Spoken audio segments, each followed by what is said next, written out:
We move on now to wide receivers. Reminder, just get those questions on in. I will answer them all. We got a nice 15 or so far. Love it, but let's get that up to your 30. I want to answer all your questions, guys. Get them on in here. And remember, thumbs up is the easiest, freest way to help us out, to get out to more people. Would be very appreciated, whether you're on YouTube, Facebook, Periscope. Help us get out to more people, retweets, drop in fantasy groups, whatever you could do to help support the site. It would mean the world. Tyreek Hill, no-brainer at number 1. I mean, if you saw – this Baltimore defense is horrendous. We're getting deep on them from the Raiders. Tyreek Hill's going to have a field day. Anybody nervous about Baltimore is just not recognizing how bad this secondary is. Davante Adams, though, against Detroit, it's going to be one of those two. Just goes berserk.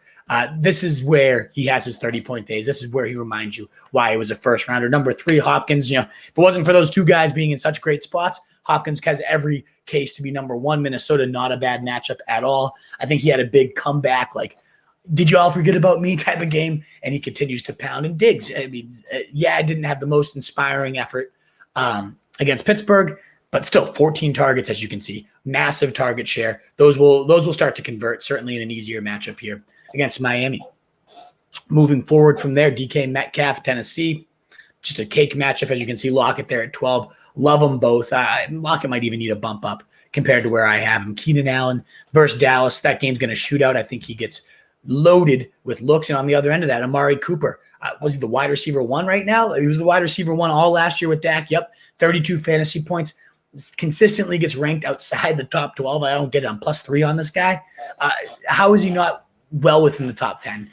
Belongs potentially in this tier with these elite guys. Love him. Absolutely love him. Justin Jefferson should have no problem dominating Arizona's corners. They are so – I don't know how Julio Jones and A.J. Brown didn't kill these guys.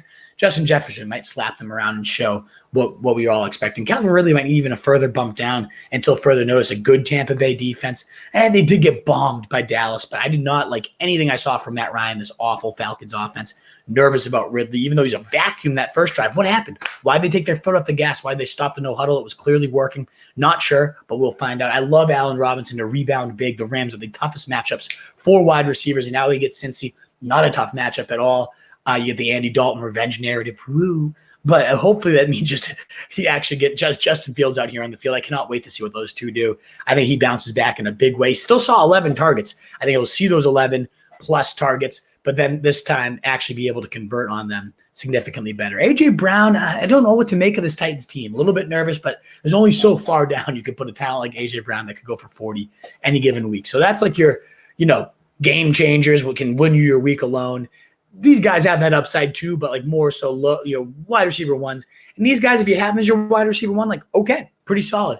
Maybe I'm too low on CeeDee Lamb, 16 targets, the most expected fantasy points of all receivers last week. Might need a bump up, but I still think Cooper's the hog there. Tyler Lockett against Tennessee, meanwhile, is going to go deep, going to smack those guys around. So big fan of him, big fan of Thielen in that red zone upside in a game that I think is going to be plastered with points. Kupp not far behind. Love his rapport that he has forged over there with Matty Stafford. Chris Godwin also. I think him and Antonio Brown might be the guys to own there for that offense with the Bucs. You're facing Atlanta, so all three have narratives that they could go off, but they run the routes. They're the rub routes, the flanker, the slot. Those are the guys that get targeted from Tom Brady, not the X like Mike Evans. Sadly, the guy that I own, Brady thrives on separation. He wants you to be open. He wants to see grass in front of you. And Evans' role just isn't that. He needs a Jameis Winston-style gunslinger that lets him just go up and get it, that throws it to him even when he's covered. Atlanta probably won't be covering him, and that's why Evans can't be much lower. He's due for a 25-point blow-up after last week's 3-point effort.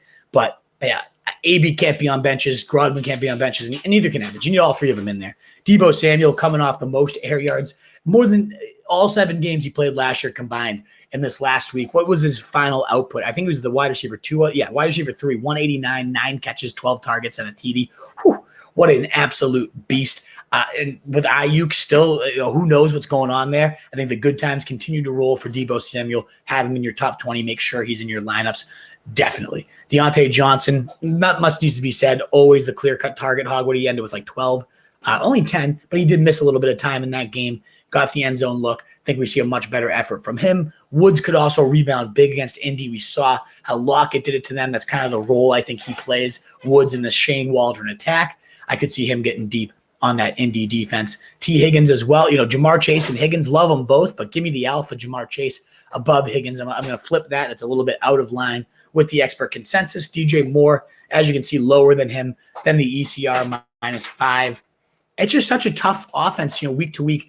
Is it going to be enough passing volume? Only 8 targets, 6 catches, like an okay day, but I think he remains one of the more overrated guys, not because of his talent, but because of his role in this offense. I think Williams could easily outscore him in a shootout game against Dallas. 12 targets, thriving in that X role, one of the bigger risers of the week. Julio Jones, one of the bigger fallers of the week, but I think he can recover and bounce back decently this week. But if you want to play Corey Davis ahead of him, wouldn't hate it. 28th on the list here, as these are like your high-end wide receiver 2s and elite wide receiver 3s. New England, tougher matchup, but with no Stephon Gilmore, there's nobody that's overly threatening for Corey Davis that he can't beat on that New England side of the ball. And Claypool always offering just huge blow-up potential. What did he see in terms of usage this week? Only 5 targets, pretty concerning. I might need to bump him down, but I think against the Raiders, that's the type of effort where he just goes crazy.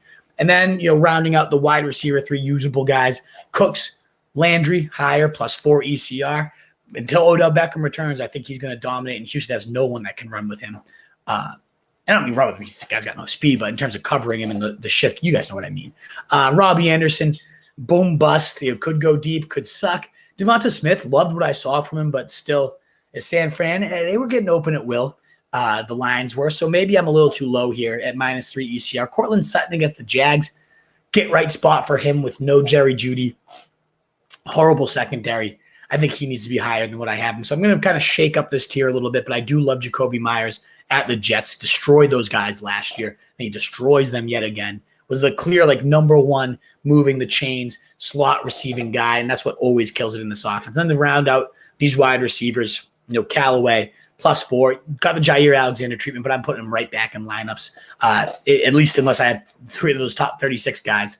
I'm going to have no problem putting Callaway back in there. Chanal Brown. I really liked what I saw from Marquise Brown. What was it, 13 targets did he end up with on the day? Only 6. Oh, never mind. I'm a little off there, but he hauled in all 6 of them, scored 69 yards, had a nice gear to him. Lily was flying. +5 on Cole Beasley. Really like him. Shepard pacing the team in yards, targets, all that good stuff. As a waiver wire guy this week, could be right back in your lineup. Love what Waddle showed, but don't overlook the fact that Will Fuller will be back. As you can see, I have him +18. Might even bump him up further. Back from his suspension this week. Who knows how targets are going to shake out once he's back. So between him, Parker, Waddle, one of them is probably going to blow up. I can't see this offense with Tua sustaining multiple of them. And then you got Mooney. I think he rebounds big time this week. Was on the field for all the snaps. Tough defense last week, but against Cincinnati, I think that offense can show a bit more, especially if they turn it over at some point.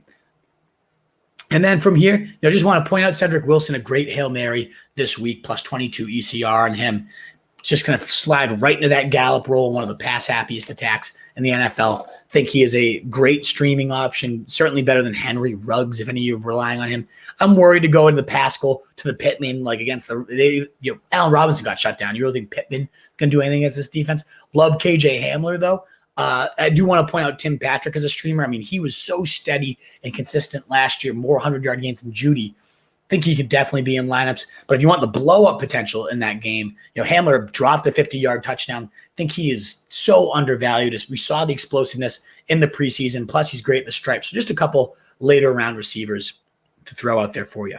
What is up, you fantasy wolf? Thanks so much for tuning in. If you haven't already, share your thoughts in the comments. Check out some more videos. And join the newest Wolfpack by subscribing below.